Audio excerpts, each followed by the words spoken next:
The Johnson Wax Program with Fibber McGee and Molly.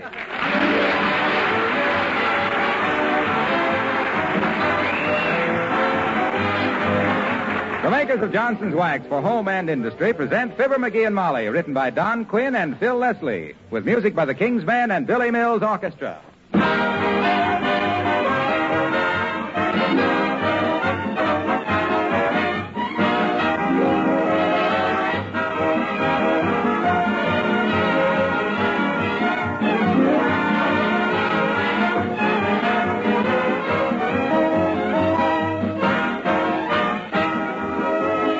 I wish all you men who fish and hunt and play golf could read my mail.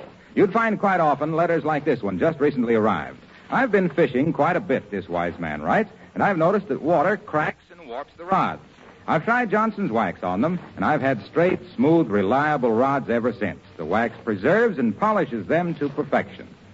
You'd find every now and then a letter from a hunter, too, who had discovered how to protect his guns and his leather boots, too, with Johnson's Wax. Golf bags and all leather bags are naturals for wax protection. Just try this for one season. Whenever you put away your fishing rods, guns, golf things, and when you first bring them out, give them a good coat of either the paste or liquid Johnson's Wax. You'll find they'll last longer, stay in better condition, be more fun to use.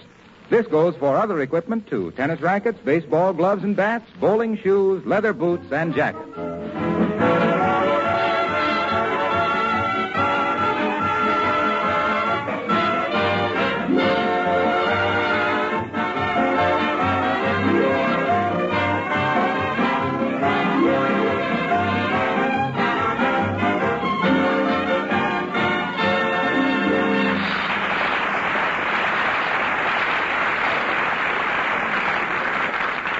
There's a power that watches over married men. It finds business out of town for them on moving days. It arranges business dinners downtown when the menu doesn't look so hot at home. And it lays them low with mysterious illnesses when there's house cleaning to be done. Like at 79 Wistful Vista, the home of Fibber McGee and Molly.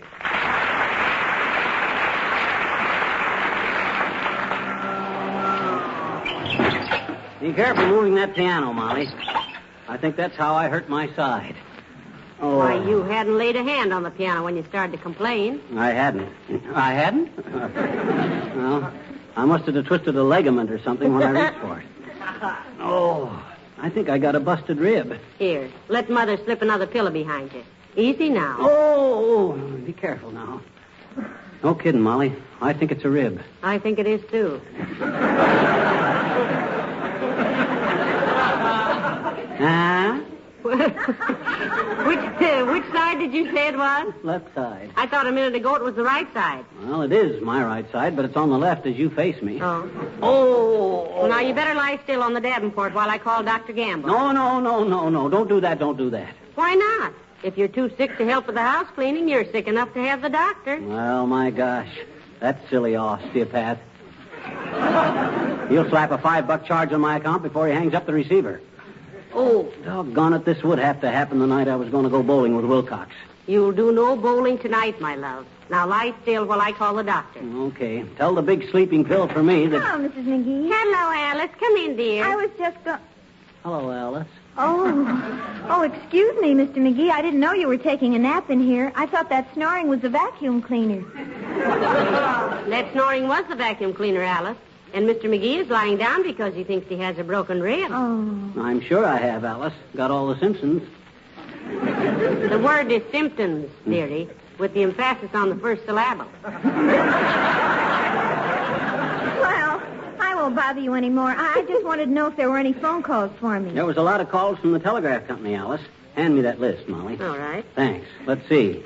You got telegrams from Larry Walters, Dick Bellamy, Bob Stevens, Norm Siegel, Ben Gross, Matt Weinstock, and Bill Moyes. Heavenly days, Alice. Who are all those boys? Oh, well, those are radio critics, Mrs. McGee. I was on a radio program at the airplane plant last night and asked them to listen to me sing and let me know if they thought I had any possibilities. What did they say, Mr. McGee? They said no. Why, that Mr. Walters gave you a longer message than that, McGee. Huh? Oh, yes, he said positively no.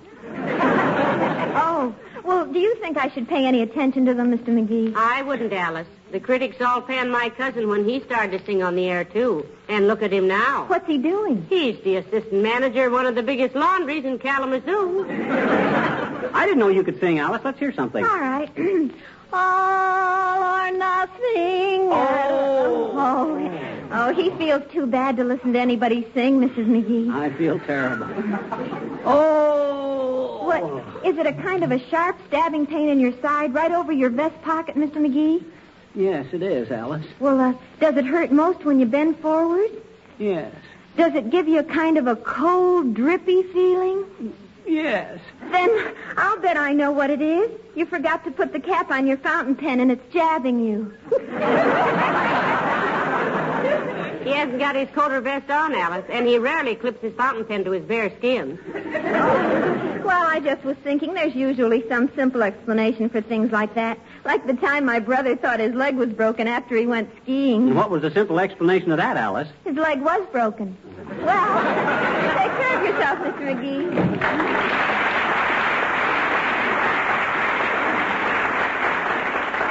I'm going to call the doctor, McGee. It's silly to take chances when there's something wrong with your bones, as the man said when he pulled out of the crap game.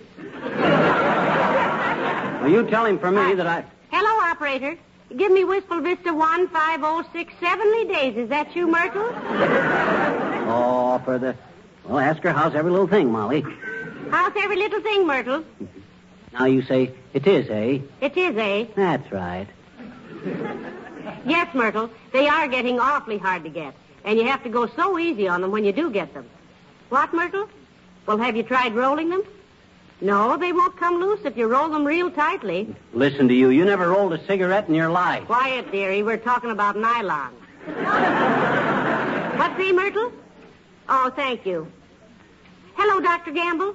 This is Molly McGee. Yes, fine, thank you. I'm calling about Fibber. No. Yes, he thinks he has a broken rib. I'll put the transmitter in front of my face and let him hear me groan. Quiet, dearie. What, Doctor? I'll ask him. Does it hurt when you breathe, McGee? Yes, it does. Hello, Doctor. He says yes, it does. But, Doctor, I can't tell him to do that. To do what? Stop breathing. Why, that... What, Doctor? Yes. Yes. Right next door to your office, huh? Yes. All right, Doctor. Thank you. Goodbye. What'd he say? We've got to go downtown and get some x-rays taken. X-ray? Oh, okay. But didn't he say what the treatment was in the meantime? Yes, he said be sure and maintain a definite constriction of your obese oral cavity. Constriction? That means shut. Obese is fat. Oral cavity, that's mouth. Keep my big fat mouth. Why,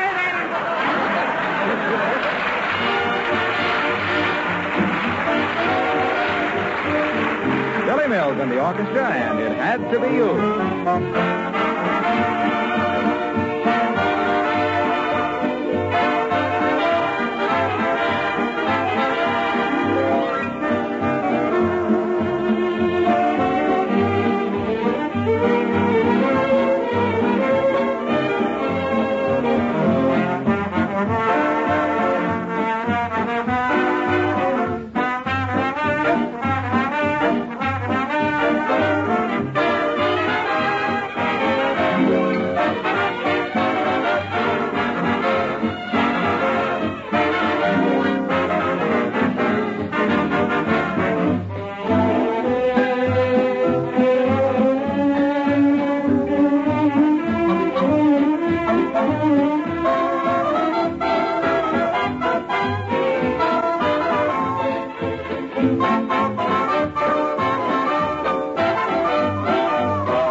Must be the X-ray place, McGee. The Peak Skill Laboratories. Nobody peaks with our skill. Interesting plates they got in the window there. That one in the middle of the enlarged heart. That'd make a swell Valentine. Or is that a heart? Nobody can read X-ray plates but an expert, dearie. The experts have seen to that. How does your side feel now? Oh, it's better. In fact, I don't think I need to have any X-rays. Oh, now, yes, you do. Dr. Gamble said so. Come on now. Oh, okay. How do you do? Did you wish to arrange for a line? For a what? For a line. With photographers, you arrange for a sitting, but with X-rays, it's more horizontal. This is my rib, sis. How do you do, madam? He meant it's his rib that's bothering him, nurse. He wants a picture of it. Yeah, I'm Mr. and Mrs. Fibber McGee, sis. I mean, we're Mr. Did Doc Gamble arrange for an appointment? Oh, yes, he did. If you'll just step into the next room and disrobe. And what? Take off your clothes, dearie. Disrobe is a term the doctors have been using since the early Romans. They don't realize men don't wear robes anymore. Just put on the white gown you'll find in there, sir. Okay.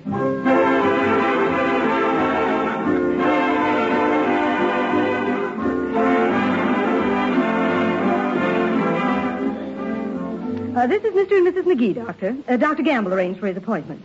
He wants pictures of Mr. McGee's anterior rantholomen in conjunction with the superior lobar tetramole on the hydrolysis. 3 views, frontal, sidal, and backal. Ready, Doctor? Signy. I beg your pardon? I said Signy. Certainly. Signy. Now, then, if you'll climb up on the table... If what, Doc? I says, if you'll please to climb up on the table. He wants you to climb up on the table, McGee. Signy, what do I need around here? An interpreter?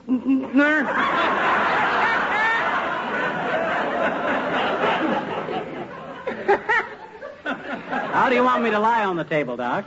With your hip up in the air. I'm sorry, Doctor. I didn't get that. Yeah, me either. I says, with your hip up in the air. The doctor says with your hip up in the air. Well, now, what's the matter? Don't I articulate the stink? Okay, now. Up you go, buddy. It's it. Where'd you take your degree, Doc? Madison Square Garden? Dr. Benowitz bears the degree of Doctor of Pathological X-rayology. Signing. Dr. Benowitz. D-O-P-E. He invented it, you know. He invented the X-ray? No, the degrees. Ready for the first plate, Doctor? Yeah. Okay, buddy. Now, when I say tree, you'll have to hold your breath. I'll have to what? Hold your breath. Oh. 1, 2, and a tree.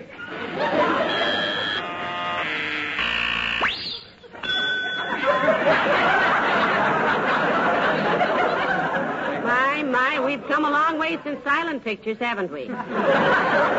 You may breathe now, sir. Oh. Thanks. It's very kind of you. All right. Plate number 2, nice. Ready, buddy? Hold your breath.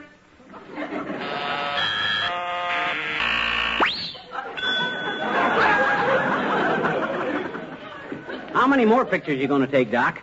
This nightgown I got on was made out of a low-grade emery paper. Well, just one more, you can get dressed. What was that again, Doctor? I says one more, and you can get dressed. The doctor says one more and he can get dressed. Oh, thanks. I was trying to read his lips. With that beard he wears, it was like watching a cat crossing a wheat field. Okay, buddy. Last picture. Hold your breath.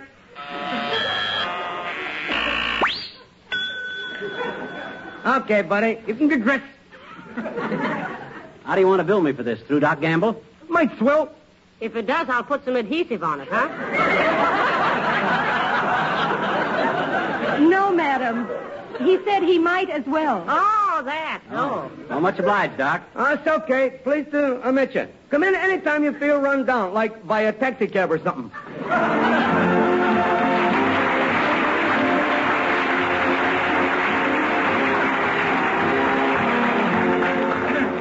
Well, it disturb you, dearie, if I go on with my vacuuming? No, go ahead. I'll just lie here till Doc Gamble comes with the x-rays. How does it feel now? Oh, I don't know. I took an awful pushing around on that streetcar coming home. Well, now you just take it easy, Yeah. dearie. I'll hurry up and clean in here so you won't be disturbed watching somebody work. Yeah. Hello, folks. Well, cleaning house, Molly? Yes, I am, Mr. Wilcox. Hi, Harlow. Well, what's the matter with you, pal? You got the fly? The what, Mr. Wilcox? The fly. Present tense of flu.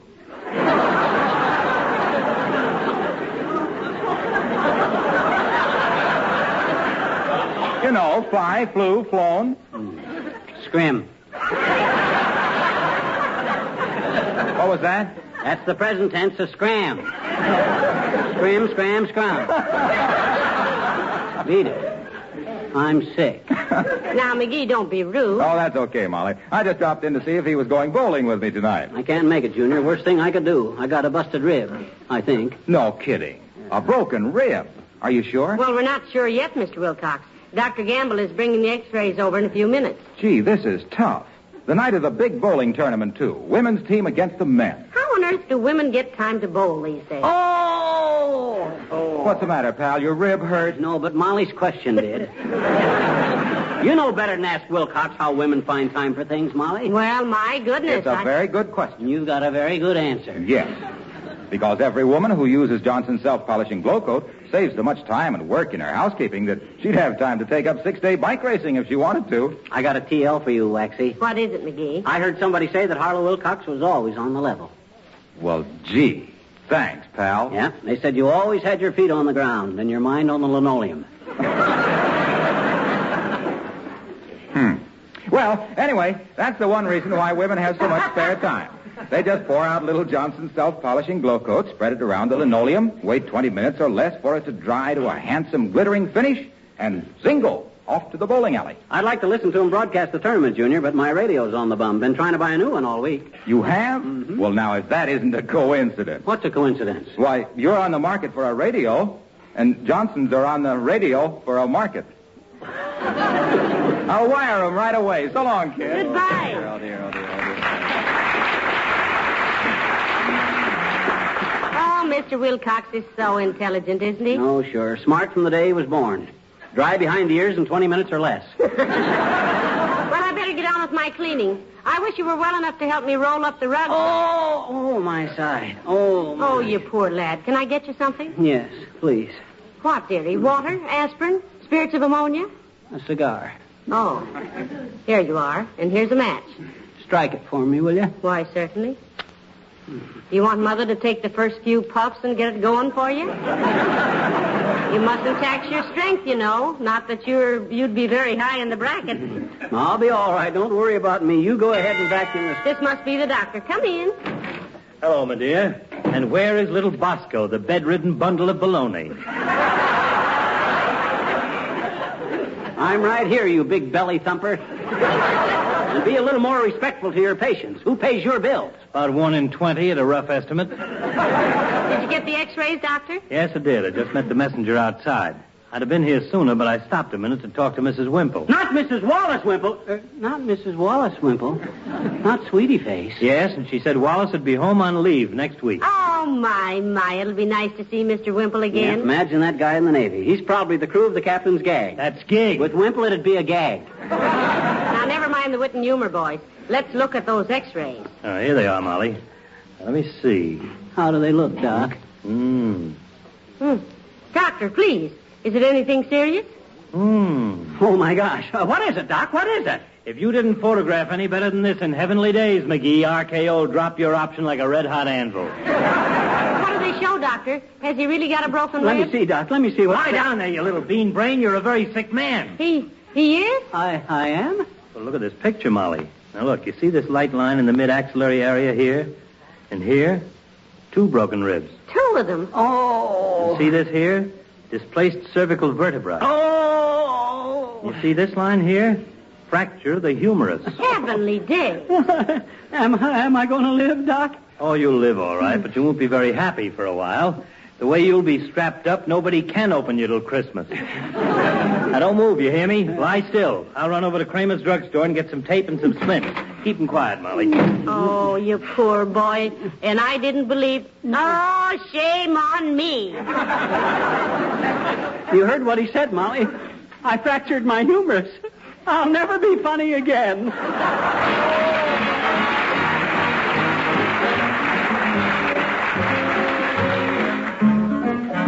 And here are the King's Men and Singing Down the Road.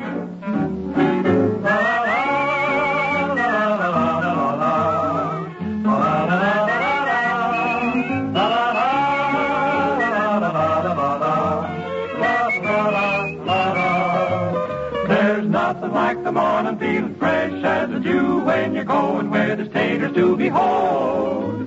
The cows are in the meadow and they give me the mood. I go singing down the road. My little dog is tagging right along at my heels. He's so happy that he's hopping like a toad. His little tail is wagging 'cause he knows how I feel as I go singing down the road. The sun is grand, my face is tan. I'm so carefree and gay. And as I hike, I feel just like a school kid for a day. And when the day is over, there's a girl I'm to meet. You see, but that's another episode. My heart and I are stacking up, my dreams kind of neat as I go singing down the road. La la la la la la la la la la la la la la.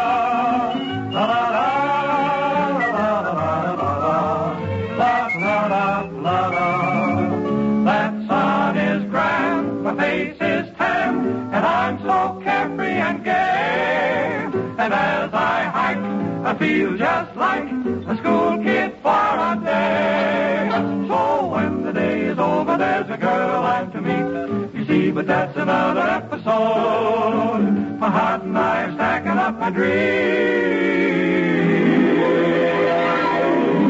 As I go singing down the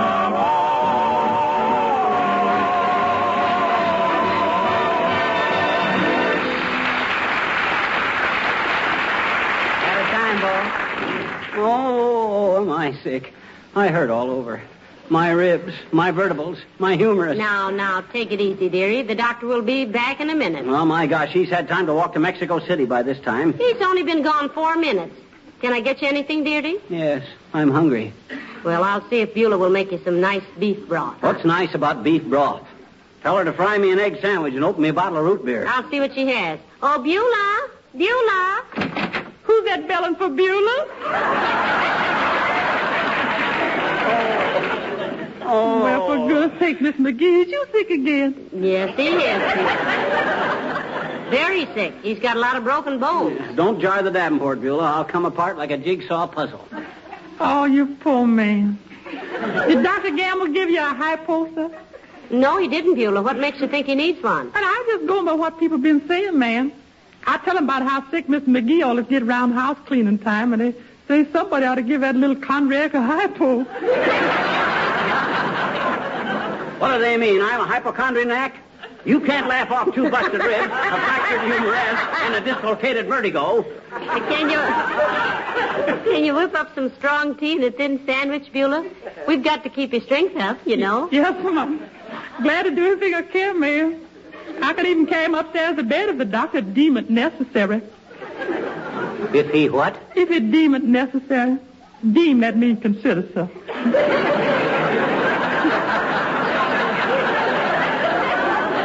Well, Beulah, deem the fact that he's hungry and make him some tea or some soup, will you please? Yeah. I think there's a few cold frankfurters in the refrigerator, too, Beulah. I'll have those with some mustard. Frankfurters? That ain't no diet for a sick man, Miss McGee. I should say not. Oh, diet my clavicle. I can't get up and get those frankfurters myself, can I? Well, it ain't recommended, sir. Well, then if I can't go to the dogs, you'll have to bring the dogs to me. Now, if you can't go to the dogs, you got to bring the dogs to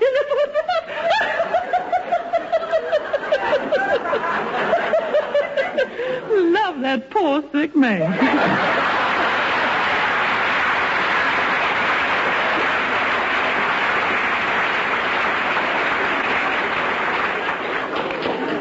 I don't know what diet has got to do with busted bones. You got to have lots of calcium, dearie. That's one reason. Calcium? That stuff they paint walls with? No, sweetheart. That's calcimine. I thought calcimine was a kind of a gold-colored horse.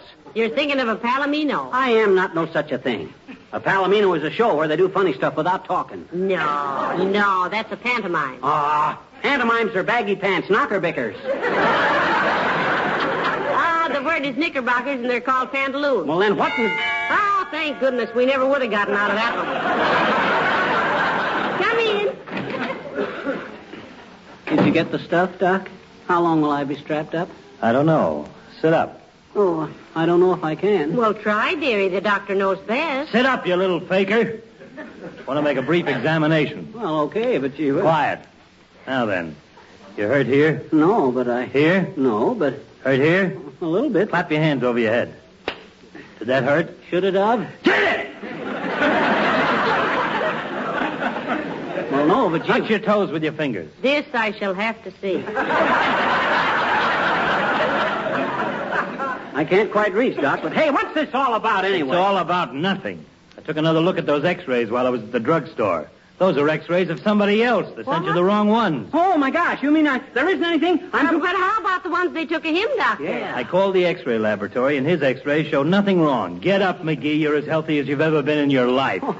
Which still leaves the medical profession a ray of hope. Oh, thank goodness.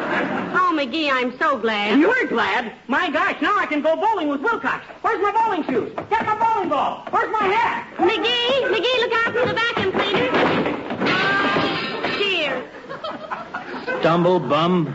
Did you hurt yourself, McGee? No, I don't think I... Oh, ouch. I have a stitch in my side. Where? Right here. Here? Take a deep breath. Ow! What is it, Doctor? Oh. This is where I came in. Back on the Davenport, McGee. Huh? You just broke a rib.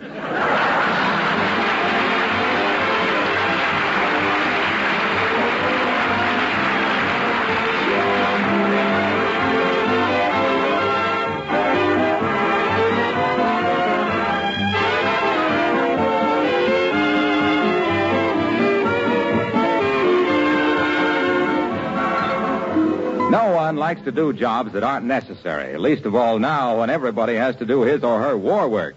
And yet we have to take even better care of our things than we did before. What's the answer? Well, as far as your kitchen and other linoleum floors are concerned, it's Johnson's Glow Coat. Glow Coat does save you unnecessary work, and it does preserve your linoleum. Its regular use makes linoleum surfaces last 6 to 10 times longer. Can you ask more than that with work saving in the bargain? Glow Coat is self-polishing. It needs no rubbing or buffing. Its application is the simplest thing in the world. You just apply and let dry. Come back in 20 minutes to find your floors shining with beauty. Colors as fresh as when you first picked out the pattern in your dealer's showroom. Also, if you have floors of asphalt or rubber tile, Johnson's Glow Coat is the polish you should use.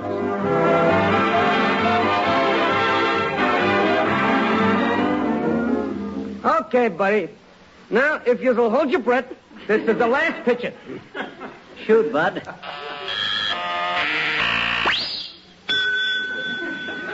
Good. Now, you can get dressed again. Thanks. Gee, Molly, I feel silly about this. I hardly know what to say. Well, while you have that gown on, there's something appropriate, you might say. Huh? Oh, good night. Good night, all.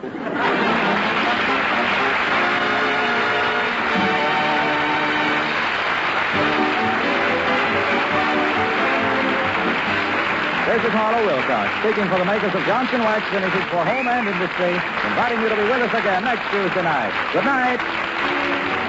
This is the National Broadcasting Company.